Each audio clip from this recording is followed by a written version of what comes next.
तो चलिए आज बात करते हैं एक ऐसी अमेरिकी एजेंसी की जिसका नाम तो सबने सुना है, पर जिसे समझते बहुत कम लोग हैं। आइस। ICEI। ये नाम अक्सर न्यूज में या सोशल मीडिया पर देखने सुनने को मिल ही जाता है ना? पर ये एजेंसी असल में है क्या? इसका काम क्या है? और सबसे जरूरी बात, ये हमेशा इतने विवादों में क्यों घिरी रहती है? चलिए आज इन्हीं सब सवालों के जवाब ढूंढते हैं। ठीक है। तो सबसे पहले एकदम बेसिक से शुरू करते हैं भाई, आईसीई आखिर है क्या चीज? आइस, जिसका पूरा नाम है US immigration and customs enforcement, ये अमेरिका के डिपार्टमेंट ऑफ होमलैंड सिक्योरिटी के अंडर काम करती है। मतलब ये एक फेडरल लॉ एनफोर्समेंट एजेंसी है और काफी पावरफुल भी। आप यूं समझिए कि इसका काम सीधे सीधे देश की सुरक्षा से जुड़ा है। इसे 9/11 हमलों के बाद बनाया गया था। अब अगर इसके काम को देखें तो मोटे तौर पर इसे दो हिस्सों में बांटा जा सकता है। पहला है इमिग्रेशन कानूनों को लागू करना, मतलब ये देखना कि कौन वीजा नियमों का पालन कर रहा है और कौन नहीं। जैसे कोई वीजा खत्म होने के बाद भी रुका है या बिना परमिट के काम कर रहा है। और इसका दूसरा बड़ा काम है क्रॉस बॉर्डर क्राइम की जांच करना। इसमें ड्रग्स, हथियार या फिर इंसानों की तस्करी जैसे गंभीर अपराध आ जाते हैं। यहां तक तो सब ठीक लगता है ना?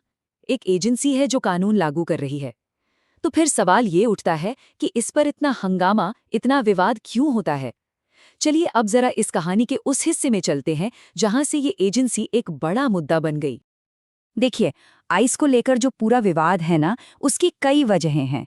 एक तो है इनका काम करने का तरीका, जो काफी आक्रामक माना जाता है, जैसे अचानक कहीं भी छापा मार देना।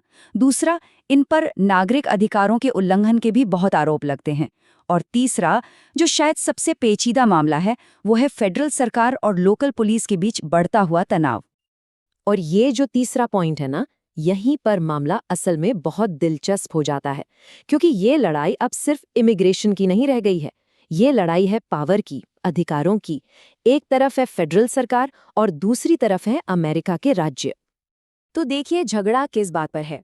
फेडरल सरकार यानी आईसी कहती है कि भाई इमिग्रेशन कानून तो पूरे देश का मामला है और इसे लागू करना हमारा काम है। लेकिन न्यूयॉर्क और कैलिफोर्निया जैसे कुछ राज्य हैं जो कहते हैं नहीं, हमारी अपनी पुलिस है, हमारे अपने अधिकार हैं और हम आपकी हर बात में मदद नहीं करेंगे। इन्हीं को सेंचुरी स्टेट्स भी कहा जाता है। अब ये जो विरोध है, ये सिर्फ कानूनी दांव-पेच तक ही सीमित नहीं है। इसका एक मानवीय पहलू भी है।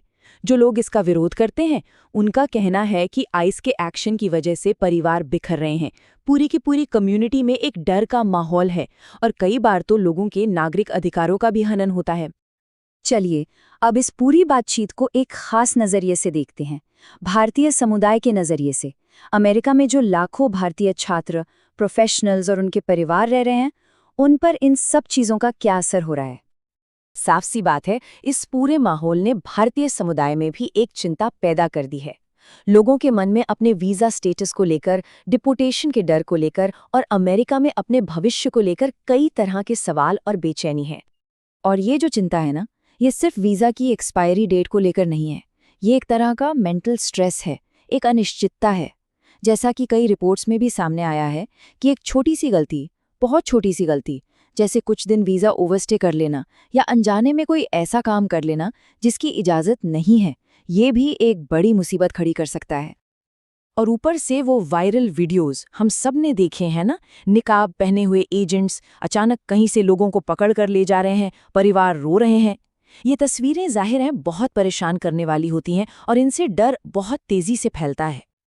लेकिन यहीं पर डर और सच्चाई के बीच एक लकीर खींचना बहुत जरूरी है। देखिए, ये सच है कि कुछ वीडियोस असली हो सकते हैं, पर एक ऑफिशियल प्रोसीजर भी होता है जिसका पालन आइस को करना पड़ता है। ज्यादातर कार्रवाई उन्हीं लोगों पर होती है जिनका स्टेटस या तो इल्लीगल है या फिर उन्होंने अपने वीजा के नियमों को तोड़ा है। तो फिर इन सबसे बड़ा टेकअवे क्या है? सबसे जरूरी बात यह है कि अपनी लीगल स्टेटस की पूरी जानकारी रखें और हर नियम का सख्ती से पालन करें। सच तो ये है कि किसी भी इमिग्रेंट के लिए यही सबसे बड़ा सुरक्षा कवच है। मतलब अपने सारे डॉक्यूमेंट्स को हमेशा अप टू डेट रखना और ज़रूरत पड़ने पर लीगल एडवाइस लेने से बिल्कुल भी ना हिचकिचाना। और आखिर में ये पूरी बातचीत हमें एक बहुत बड़े सवाल पर लाकर छोड़ देती है। कि एक ऐसी दुनिया में जहां नियम इतनी तेजी से बदल रहे हैं, एक इमिग्रेंट कम्युनिटी के लिए सिक्योरिटी का, सुरक्षा का असल में मतलब क्या है?